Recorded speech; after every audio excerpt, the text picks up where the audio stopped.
ओडिशा और झारखंड की सीमा पर बसा था एक छोटा सा गांव चंदनबाड़ी। अब वो गांव वीरान था, पर लोगों का मानना था कि वहां अब भी कुछ जिंदा है। हर बरसात के मौसम में कोई न कोई उस ओर जाता और फिर लौट कर नहीं आता। साल 2023 के अगस्त महीने में 6 दोस्तों ने ट्रैकिंग का प्लान किया, लेकिन उनकी मंजिल शायद कुछ और ही थी। वो सभी अपनी गाड़ी में चंदनबाड़ी की ओर निकले। गांव का रास्ता जंगलों से होकर जाता था। दोपहर ढलने लगी थी जब अचानक घना कोहरा छा गया।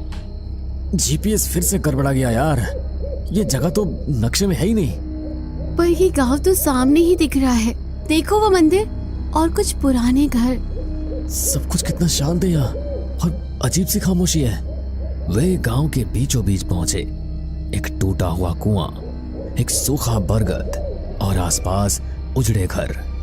तभी एक बूढ़ा आदमी लाठी टेकते हुए वहां आया। यहाँ क्या करने आए हो बच्चों? यहाँ किसने बुलाया तुम्हें? हम यहाँ घूमने आए हैं काका, थोड़ी तस्वीरें और थोड़ी ट्रैकिंग। तस्वीरें? यहाँ जो आखिरी बार तस्वीरें लेने आया था उसकी आंखें लौट कर नहीं गई। मतलब ये गांव अब सिर्फ मृत आत्माओं का है। सूर्यास्त से पहले यहाँ से निकल जाओ वरना। तभी कुछ ही देर बाद बारिश शुरू हो गई। इससे पहले कि वे वापस लौटते, रास्ता कीचड़ से भर गया। उन्होंने गाड़ी में वहां से निकलने की कोशिश भी की, लेकिन कीचड़ की वजह से उनकी गाड़ी बीच में ही फंस गई। अरे यार, हम तो फंस गए, अब क्या करें? चलो किसी घर में आज रात रुक जाते हैं, सुबह निकल जाएंगे। पर काका ने मना किया था ना। अरे कुछ नहीं होता यार, इन बूढ़े लोगों की तो आदत ही होती है सबको डराने की। सब लोग गांव के थोड़ा अंदर गए और उन्हें एक पुराना घर दिखाई दिया। रात को वो उसी पुराने घर में ठहर गए।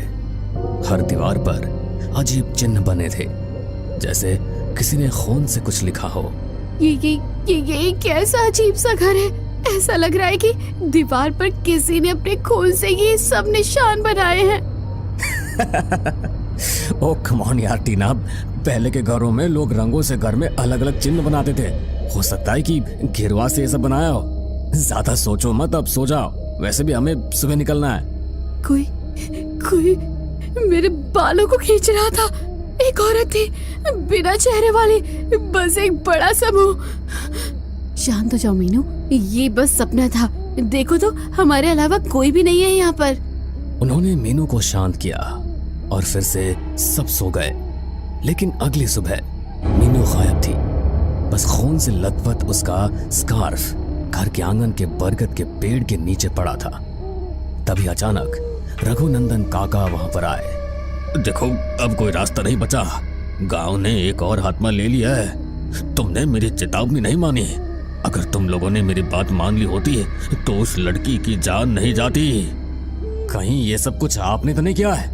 ये सब क्या है? हमें सब कुछ सच सच बताइए।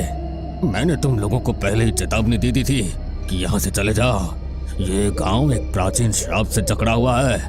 100 साल पहले यहाँ एक औरत को डायन कहकर जला दिया गया था। वो एक अघोरिनी थी, भैरवी। तब से हर 7वें साल वो 7 आत्माओं को ले जाती है।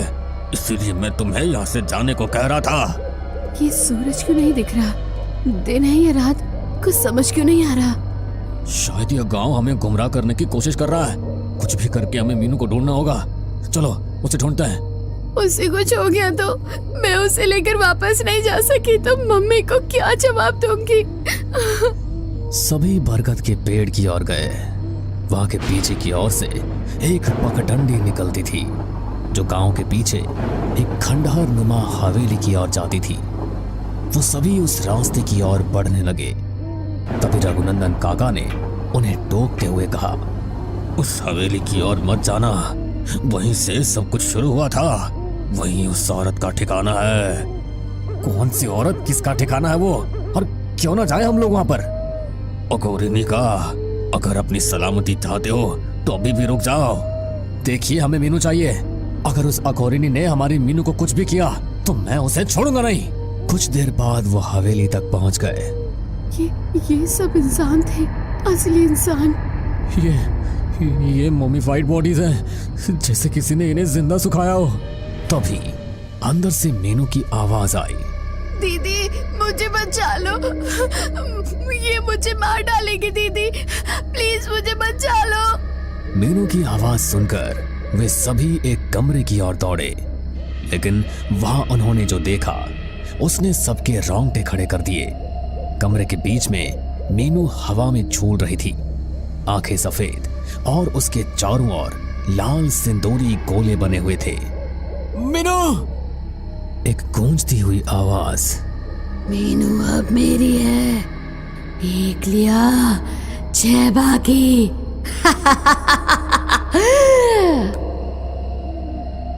हम यहाँ से नहीं निकल पाएंगे, ये गांव हमें छोड़ने वाला नहीं है। तभी रघुनंदन काका उन लोगों को ढूंढते हुए वहां पर आए और बोले, एक ही तरीका है अघोरिनी को रोकने का, उसकी अधूरी पूजा को पूरा करना। 100 साल पहले उसे अधमरा जलाया गया था, इसलिए उसकी आत्मा मुक्त नहीं हो पाई है, और जो आत्मा मुक्त नहीं हो पाती वो बहुत खतरनाक हो जाती है। हमें उसे मुक्ति दिलानी होगी। अरे लेकिन हम कोई पंडित या मौलवी थोड़ी ना है जिन्हें ये सब करना आता है, हम कैसे उसे मुक्त करवा सकते हैं? तुम्हें पूजा के जरिए उसे मुक्त कराना होगा। तुम्हें गांव के मंदिर में उसकी मुक्ति के लिए पूजा करनी होगी। एक तुम ही ऐसे हो जो अभी तक यहाँ जिंदा बच पाए हो, वरना एक रात के बाद अगली सुबह यहाँ कोई नहीं दिखता। लेकिन एक बात का ध्यान रखना, अगर तुमने पूजा अधूरी की या गलती की तो तुम सब उसी की तरह अधमरे हो जाओगे, ना जिंदा न मरे। गांव के मंदिर की ओर जाने की तैयारी शुरू हुई, वहीं जो अंतिम यज्ञ होना था। लेकिन तभी हवेली की दीवार से अघोरिनी की आत्मा निकली, लंबे बाल, उल्टी आंखें, जलते हुए हाथ। तुम मुझे रोकोगे? तुम ये बोल रहे हो कि ये 7वां साल है और मैं 7 बलि लेकर ही जाऊंगी, कोई मुझे रोक नहीं पाएगा। हवेली की दीवारों से उठती चीखें अब मंदिर तक सुनाई दे रही थी। रात का अंधकार और घना हो चुका था, जैसे चंद्रमा ने भी आंखें मूंद ली हों। अघोरिनी की आत्मा हर तरफ मंडरा रही थी। मंदिर की सीढ़ियों पर रेत जैसे समय बनकर बह रहा था। पूजा शुरू होने ही वाली थी, लेकिन एक एक करके रहस्य खुलने लगे। जिसने पहली बार अघोरिनी को जलाया था उसका वंशज ही अब उसे मुक्त कर सकता है। वो तुम लोगों में से ही कोई है जिसके पूर्वज ने 100 साल पहले उसे जला दिया था। ये क्या हो रहा है मेरे हाथ को? नीरज, तुम ही हो। तुम्हारा पूर्वज ही वो था जिसने अघोरिनी को शापित कर जिंदा जलाया था। अब सबकी आंखें नीरज पर थी। मंदिर की दीवारों से अचानक अघोरिनी की आवाज गूंजी। अरे वाह, वंशज आया है, अब तू भी जलेगा जैसे मैं जली थी। तेरा मांस भी छिलेगा, आत्मा सड़ेगी और गांव देखेगा तेरा विनाश। पूजा शुरू हुई, लेकिन जैसे जैसे मंत्र बोले जाने लगे गांव की हवा कांपने लगी, पेड़ उल्टे हो गए, मंदिर की घंटियां अपने आप बजने लगी। ये सब असंभव है, ये सब क्या हो रहा है? नीरज की आंखें धीरे धीरे काली होती जा रही थी, जैसे अघोरिनी उसमें समा रही हो। काका ने अग्नि में कुछ फेंका, जो अघोरिनी की जली हुई चूड़ियों के बचे हुए कुछ टुकड़े थे। तभी मीनू की आवाज मंदिर के ऊपर से आई। दीदी, मुझे जलाया जा रहा है, मेरी खाल उतर रही है, मुझे बचाओ। टीना मीनू की आवाज सुनकर बाहर की तरफ दौड़ती है, पर बाहर अब गांव नहीं शमशान बन चुका था। मीनू, अपनी बहन चाहिए तुझे, ले जाओ उसे, पर उसकी आत्मा अब मेरी है। अघोरिनी की हड्डियों से बनी उंगलियां मीनू की आत्मा को खींचती है और अचानक रोहित बीच में कूद जाता है। एक तेज चीख और रोहित की आंखों से खून निकलने लगता है और वो वहीं गिर जाता है। अब रह गए थे सिर्फ 5 और अघोरिनी हर कुंड, हर दीवार, हर परछाई में समा चुकी थी। मंदिर के बीच में आग अपने आप भड़क उठी। देखो, अब केवल एक ही रास्ता है। नीरज को अघोरिनी को सौंप दो और बाकी बच जाओ। नहीं, मैं नीरज को मरने नहीं दूंगी। अरे अगर नहीं सौंपा तो हम सब मरेंगे। तभी आग की लपटों में एक चेहरा उभरा, अजली अघोरिनी का। और तभी मंदिर में हर दिया अपने आप बुझ गया। मंदिर में अब सिर्फ अंधेरा था, जीता जागता अंधकार। हवा ठंडी नहीं, जमी हुई लग रही थी। नीरज, वंदना, समर, टीना और रघुनंदन काका 5 लोग बचे थे, पर उनमें से किसी की भी आंखों में अब जीवन नहीं था, सिर्फ डर था। मीनू की आत्मा मंदिर की छत पर फंसी थी, चीखती, तड़पती और धीरे धीरे धुआं बन रही थी। अगर मुझे उसकी बलि बनना है तो ठीक है, मैं तैयार हूं। नहीं, तुम ऐसा नहीं कर सकते। तुम मरोगे तो मैं भी मर जाऊंगी। लेकिन तभी मंदिर के फर्श में दरारें पड़ने लगी। लहू बाहर आने लगा, जैसे जमीन खुद पीड़ा में हो। मंदिर के अंदर की हर मूर्ति ने आंखें खोल दी और उनमें से कुछ तो रोने लगी। ये भगवान रो रहे हैं। ये सब क्या हो रहा है? या फिर ये भगवान नहीं, कोई और है जो छिपा हुआ इस मंदिर में। फर्श पूरी तरह फट चुका था। उसके नीचे एक गुप्त तहखाना निकला। उसमें पथरीली दीवारों पर रक्त से बनी पुरानी रेखाएं थी और बीच में एक सिंदूरी रंग का कपड़ा, उस पर अजली अघोरिनी की खोपड़ी। ये है उसकी आत्मा का केंद्र, यही है असली शमशान। इस खोपड़ी को आग दिखाओ, तभी आत्मा बंधन से टूटेगी। खोपड़ी जलाओगे तो हर देह खुद जल उठेगी। सांस लेते हुए जलना कैसा लगता है? चलो महसूस कर लो। अघोरिनी की परछाई दीवारों से निकलकर उन सब के शरीर में घुसने लगी। समर की आंखों से कीड़े निकलने लगे। टीना उल्टी में राख उगलने लगी। मैं जिंदा नहीं बचूंगा। मेरा शरीर गल रहा है। मीनू, मैं आ रही हूँ, मुझे माफ करना मेरी बहन। लेकिन तभी दोनों वहीं मंदिर में ठहर जाते हैं। उनकी देह अब राख बन चुकी थी। अब केवल बचे थे नीरज, वंदना और रघुनंदन काका। अब मैं इसे खत्म करूंगा, चाहे कुछ भी हो जाए। यहाँ जो कुछ भी हो रहा है मेरे पूर्वजों की गलती की वजह से हो रहा है। मेरे पूर्वजों की गलती की वजह से मेरे 4 दोस्तों की जान चली गई। अब मैं आप दोनों पर कोई मुसीबत नहीं आने दे सकता।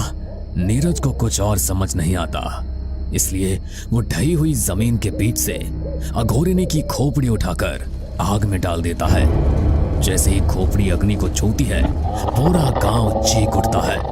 सैकड़ों आत्माओं की सामूहिक चीख। पेड़ उल्टे गिरते हैं, हवाएं उल्टी दिशा में बहने लगती है और अघोरिनी प्रकट होती है। लेकिन अब उसका रूप पहले से कहीं भयानक हो चुका था। मुझे मोक्ष नहीं चाहिए, मुझे बस सबका अंत चाहिए। अब तुम सब मेरे साथ चलोगे। तभी वंदना दौड़कर नीरज के सामने खड़ी हो जाती है। तू तो पहले मुझे ले जा अघोरिनी। अगर मेरा प्रेम तुझे जला नहीं सकता तो तेरा श्राप भी मुझे नहीं तोड़ सकता। मेरे जिंदा रहते हुए मैं तुझे अपने नीरज को नहीं ले जाने दूंगी। अघोरिनी उसकी ओर बढ़ती है, लेकिन जैसे ही वो वंदना को छूती है, वो चलने लगती है और चीखकर पीछे हट जाती है। प्रेम सिर्फ वही शक्ति है जो ऐसी आत्मा को शांत कर सकती है। नीरज और वंदना मिलकर मंत्र पढ़ते हैं और उसी राख से यज्ञ कुंड में अघोरिनी का अंतिम तर्पण करते हैं। अघोरिनी चीखती है, तड़पती है, लेकिन एक क्षण ऐसा आता है जब उसके चेहरे पर शांति दिखती है। मैं मुक्त हूँ। और वो एक तेज प्रकाश में बदलकर हवा में विलीन हो जाती है। सुबह की पहली किरण जैसे ही मंदिर पर पड़ती है, गांव में रंग लौट आता है। हवेली गिर जाती है, बरगद हरा हो जाता है। मंदिर की घंटियां अब शांत स्वर में बजती है। रघुनंदन काका धीरे से मुस्कुराते हैं। अब चंदनबाड़ी सच में गांव बन गया है। ये अब मृत कैद हुई आत्माओं का घर नहीं है। नीरज और वंदना एक दूसरे का हाथ थामे वहां से निकलते हैं।